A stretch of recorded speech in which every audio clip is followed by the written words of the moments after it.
Oke men, kembali sama gua Kael. Gua sekarang lagi sibuk, sekalian mau belajar gimana caranya ngonten nih.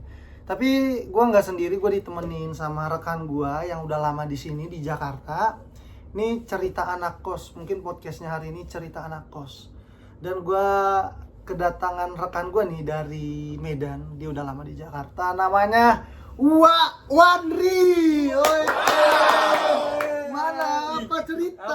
Apa kabar, Wak? Sehat lah, Wak. Apa? Ya. Apa cerita hari ini? Bisa? Ini podcast apa nih kalau Jojo aku telepon aku? Nah, ini dia, Le. Kan Apa nih? Ada cerita? gua lagi males nih ya, kan lagi ada kesibukan. Lagi kagak ada kesibukan, Aku jadi dia ada. habis baru bangun tidur kau telepon. Terus suruh aku kesini. Ngapain anjir? Oke. Ada cerita apa? Kau lihatlah dulu kamera itu. Nah, itu dia. Hey guys, ini podcast, nama gua, podcastnya namanya apa nih? Cerita anak kos. Oh, di. Kan gua nih kayak gua lagi buat kesibukan untuk konten lah gitu. Kan gua tahu lu termasuk orang yang dari bawah langsung. Jangan kayak gitu Eh, lah. nggak enak kawan di dalam. Naikin gue gitu lah. Ceritanya langsung kau bangga-banggakan aku. Ada minum? Apa minum Oke. ini? Selalu aja Wak. Ini ada drink. Ini kagak endorse ya. Ini gue beli tadi dari depan. Minuman kita biar kagak biar kagak kering lah tenggorokan. Apa cerita, Pak? Nih temen gue kenalin namanya Wandri. Hai guys, Sitanggang. Wandri. Sitanggang ya, Le? Sitanggang. Sitanggang. Nah, ini dia. Gue tahu kisah perjalanan dia, pernah cerita dari bawah ke atas. Ya gue salut lah, sebagai panutan gue lah kalau dalam dunia kerja ya. Jangan kayak gitu, nggak mau recehku. Nah, ini dia. Mungkin ceritanya tipis-tipis aja lah ya. Oke, Tipis-tipis cerita apa aja. nih, Wak? Ini selama lu di Jakarta gimana nih, Le? Menurut lu yang lu lihat dunia Jakarta sama lu dulu di Medan gimana? Kalau dari sudut pandang lu sendiri. Kalau menurut gua sih kehidupan di Jakarta itu keras lah ya. Keras. Keras daripada di Medan. Cuman semenjak di Jakarta. Ini kan vote gua, Le. Oh iya, buatku mana? Vote lu di mana? Semenjak di Jakarta, jadi kayak ngerasa nyaman gitu di Jakarta, Pak. yang membuat lu nyaman Jadi apa? itu awal ke Jakarta di 2014. 2014 lu kesini mantap. Ya, kerja tuh di Serabutan masih itu. Serabutan. Nah, masih kerja. Geng lu perlu catat semua Serabutan ya. Masih kerja di, kalau nggak salah di Senen tuh.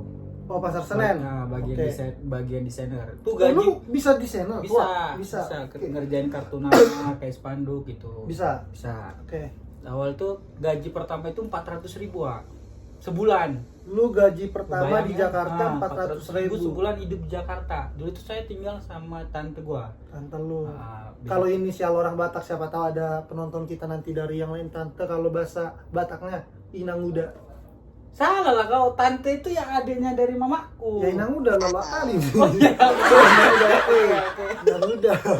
Inang Uda. Oke. Nah, jadi tinggal sama tanteku 2014 kerja di Kalibaru, Senen, Serabutan, jadi kuli lah. Oke. Kuli itu habis itu karena gajinya 400.000 nggak kemakan di Jakarta, Wak. Kemakan. Oke. Makan ya kan, habis itu pindahlah ke Lion Air Oh, bagian lu sempat ekspedisi. Ekspedisi. Oke, itu gaji itu udah WMR, Wak. WMR Jakarta itu pasti pertama kali di 2015 Berapa itu? 2,7.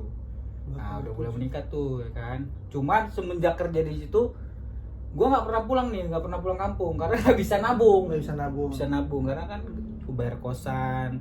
Nah, habis dari kerja di Lion Air, gua pindah tuh ke rumah tante gua. Pindah kosan, kabur. Kabur. Nah, Oke. jadi mencoba pengen sendiri lagi tanpa bantuan orang Ini tua, alasan kan. lu kabur dari rumah kenapa nih, Le? Atau memang lu Nggak, nggak mau pengen repot? pengen aja nggak mau ngerepotin Nggak mau keluarga repot. ya kan. Keren sih. Habis itu tahan lu ya. Ada. Ada tepuk tangannya. Ada. Oke. Buat situ. Iya, kan? Nah, habis itu di 2015 masuklah di Lion Air bagian ekspedisi, bagian pengantar paket-paket kayak JNE lah gitu ya. Oke. Habis itu nggak pernah pulang tuh, kayak ngerasa jenuh, kok nggak bisa pulang, percuma gua kerja nggak bisa pulang, nggak ketemu orang tua gua udah berapa tahun, 2 tahun tuh nggak pernah pulang. Oke. Terus habis itu adalah temen kerja di asuransi ya kan.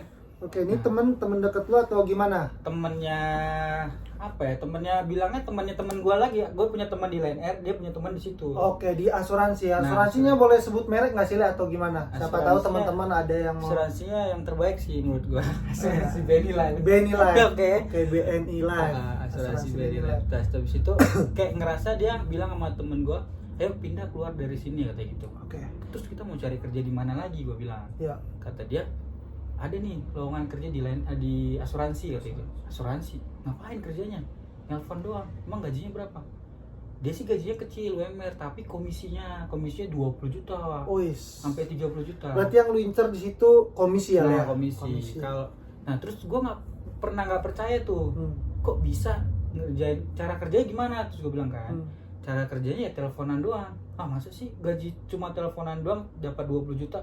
Gak percaya tuh, karena gue nggak pernah kerja di dunia asuransi, di dunia telemarketing, nggak pernah tuh. Ada dong timbul rasa Nah, penasaran ada tuh dong. timbul kan, karena gue ngerasa di Line Air ini nggak pernah pulang, duitnya pas-pasan, bayar kosan, bayar makan gitu kan. Udah resign lah gue dari Line Air. Line Air. Masuklah di 2017. 2017 lu masuk asuransi BNI. Asuransi BNI Life. Sampai sekarang. Sampai sekarang, Oke. puji Tuhannya sampai sekarang. Terus Oke. masuk di 2017. Itu training dulu nih, training selama 3 bulan. Training, terus selama 3 bulan itu kayak ngerasa awal-awal masuk kayak dengerin recording dulu nih. Oh, recording. Kok bisa ya dia closing gitu tanpa ngelihat orang gitu, menawarkan suatu barang produk tanpa ngelihat orang, tapi dia closing, percaya nih nasabahnya. Percaya nasabahnya. Nah, habis itu kayak ngerasa dia aja bisa, masa gua nggak bisa gitu ya kan. Terus habis itu denger recording 3 bulan. Nah, di bulan keempat masuklah ke floor. Ada namanya kubikel lah kalau Kubikel, bisa. Nah, oke. floor training. Habis itu online. Awal-awal tuh online tuh masih logat medannya masih kelihatan banget tuh. Masih nampak Masih kali nampak dia. kali Iya, gitu masih lah. nampak Tebet-tebet dia. banget juga ketawa ya kan. Oke. Nampak kali apa itu nampak? Oh, maksudnya kelihatan gitu. Kelihatan, Ya. gitu. Masih ada medan nampak kali, ya kan. Terus habis itu belajar recording. Nah, di bulan kelima bisa tuh udah mulai belajar produk, cara online-nya udah gua pelajarin. Di bulan kelima komisian, Wak. Wah, komisian. Benar-benar komisian itu pertama kali 900.000. Wih, Itu udah seneng kali aku. udah seneng kali Iya, lah gitu seneng ya. banget ya kan. Seneng banget. Oke. Nah, habis itu kayak ngerasa 900.000 ini udah dapatnya seneng banget. Kayak ngerasa bulan besoknya nih gue harus bisa dapat lebih dari 900.000. Berarti lu ada pacuan untuk bisa tingkat dong. Nah, kalau Oke. gue orangnya kayak ngeliat orang, lah dia aja bisa, Bisa. 20 juta, dia aja bisa 30 juta, masa gue nggak bisa? Oke. Nah, sama-sama makan nasi ya kan, Pak? Yoi. Nah, habis itu kan belajar, nanya sama supervisor, semuanya ATM ya kan. Ya. Habis itu ATM agak jelasin lah ya. Ngas- Siapa tahu kan ATM oh, kalau supervisor itu kayak misalnya kayak apa namanya? Leader. Kayak leader yang memberikan motivasi kalau kita lagi motivasinya lah guru. Habis itu suruh denger recording itu lah pokoknya. Oke. Nah, habis itu diajarin lah sama supervisornya gua, dan di bulan keberapa tuh pertama kali 2 digit tuh lama juga sih sebenarnya. 20 juta itu sampai setelah hampir setahun dulu gua di BNI Life. Setahun dulu lu baru dapat komisi 20 Nah, juta. komisi yang paling pertama 2 digit itu di 25 juta. 25 juta Nah, lu. udah seneng banget, Wak. Lu kerja berapa tahun masih di situ, Le? Masih setahun. Setahun langsung baru dapat 25 juta. 25 juta, keren sih kata gua. Ya. Lanjut. Udah habis itu 25 juta, habis itu kayak ngerasa kayak nggak percaya tuh dapat duit segitu kan. Iya. Baru pertama kali megang duit 25 juta di rekening biasa, rekening gue cuma 500.000 sisanya, 200.000 sisanya. Ini terakhir 25 juta udah langsung kaget. Nah, akhirnya di tahun baru pulang lah gue. Bisa dong lu Bisa pulang. pulang ke Iya. kampung bawa duit ya kurang lebihnya 30-an lah ya. Nah, Terus emak gue kaget. kerja apa kau? Kerja apa kau kata gitu kan? Iya. Kerja di BNI. Kok duitmu banyak kali kata gitu kan?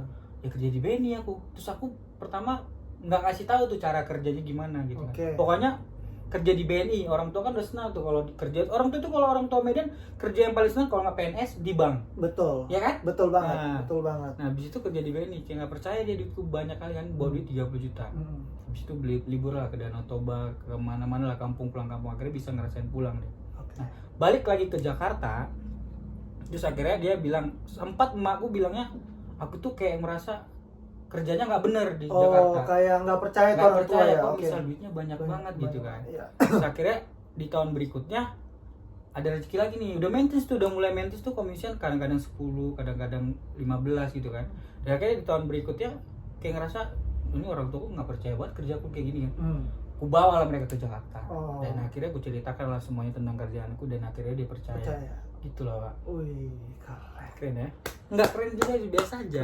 Keren kali Pak Awa ini. Jadi pokoknya pertama memang orang tua pasti bertanya dong, komisi lu kok bisa segede itu ya Lea. Jadi lu bawalah, akhirnya lu bisa buktiin kepada orang tua.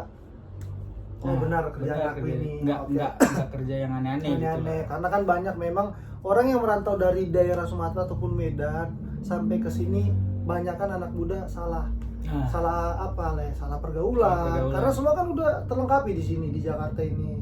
Nah itu.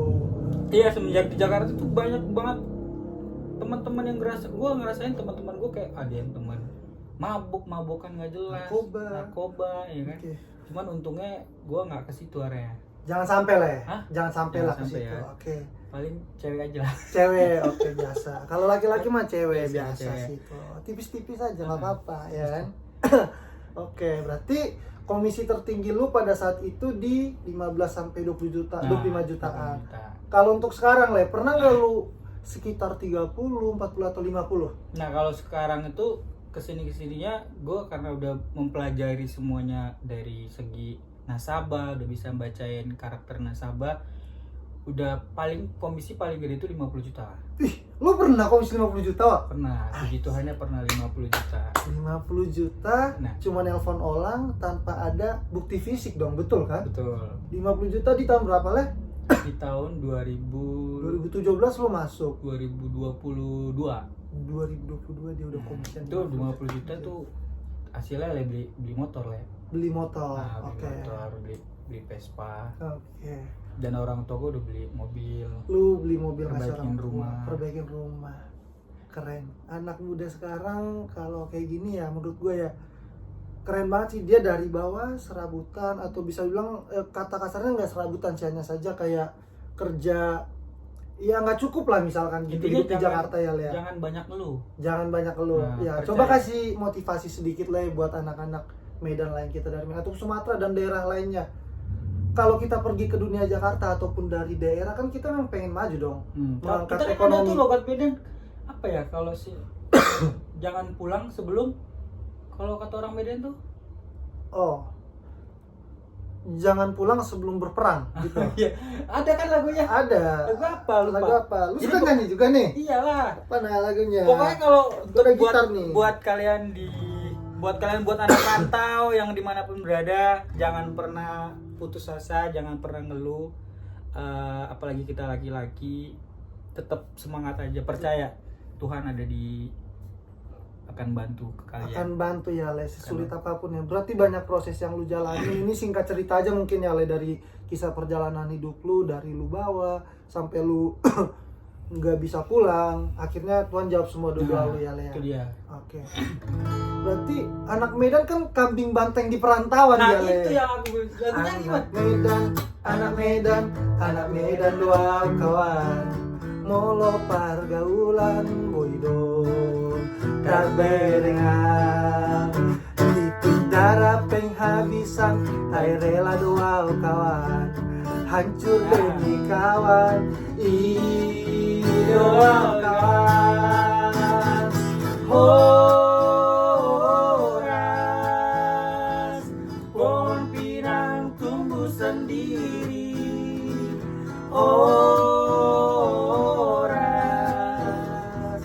kambing banteng di perantauan. Bisa juga lah ya? Iya bisa, sedikit kita, tipis aja kita Wak. Oke, berarti yang lu kuatin dalam diri lu nggak mau pulang sebelum lu bawa bekal. Iya, nggak usah lah, gue minum dulu ya. Gas, oke gas Le, ya apalah. Gue enak banget ini Le minumnya Le. Yoi. Baik, gimana cerita? Kalau gua kan ya gua masih ya gua salut lah sama lu. Setidaknya gua ada gambaran sedikit, gua harus kayak gua ini. Maksud gua kalau merantau ke daerah jauh ya tahu siapa diri kita sih. Karena kita keluar dari daerah, jangan pernah sombong ego ataupun gimana ya, gengsi sebenarnya. Kebanyakan anak muda gengsi Wak. Lu ceritain sedikit di daerah kita.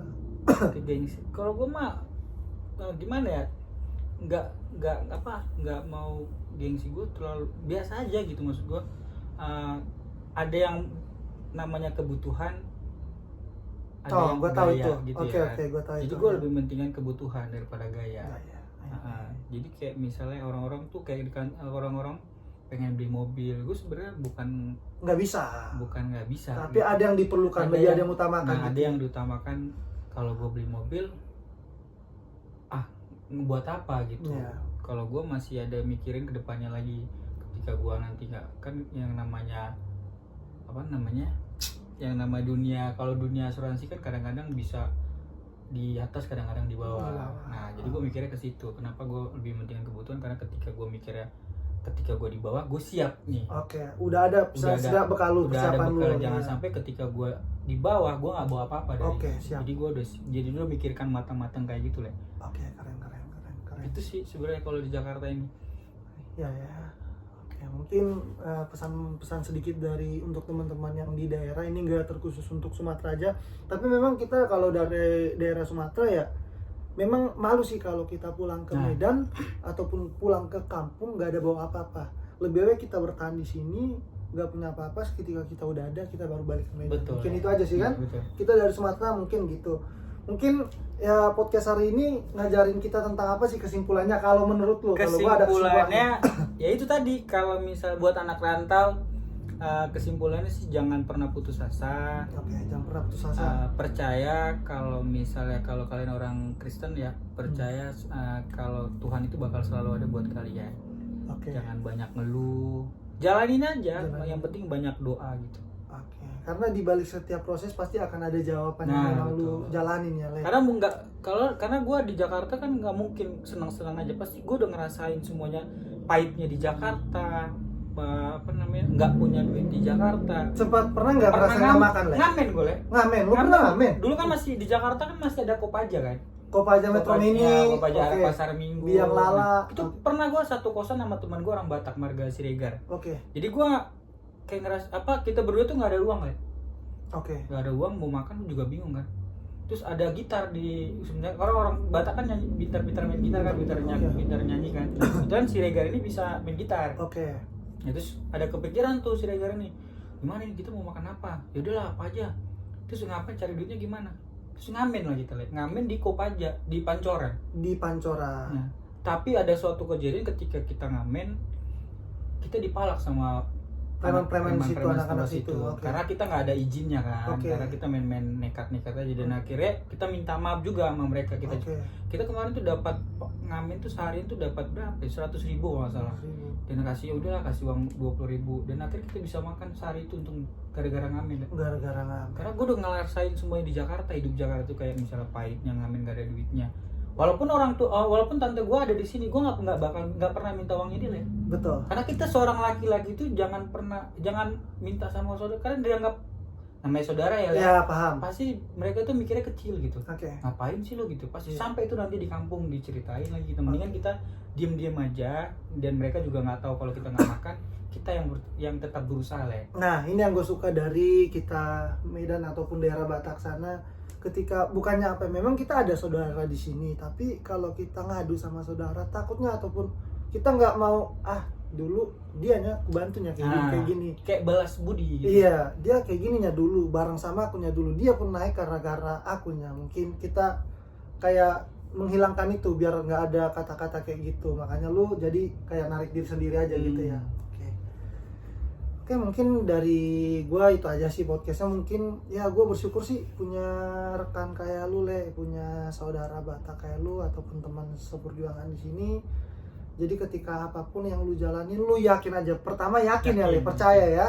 Yakin, percaya apa yang lu kerjain pasti suatu saat, di saat ada kerikil tajam yang lu lewati ataupun duri yang lu lewati, itu semua ada apanya, ada prosesnya. Karena setiap orang yang bisa berhasil akan melewati proses gitu. Kalau lu nggak melewati proses, lu nggak akan sukses. Betul. Mungkin itu dari gua. Terima kasih banyak, Le Wandri. Podcast hari ini sukses kedepannya ya, Le. Oke, thank you. Pulang deh aku nih.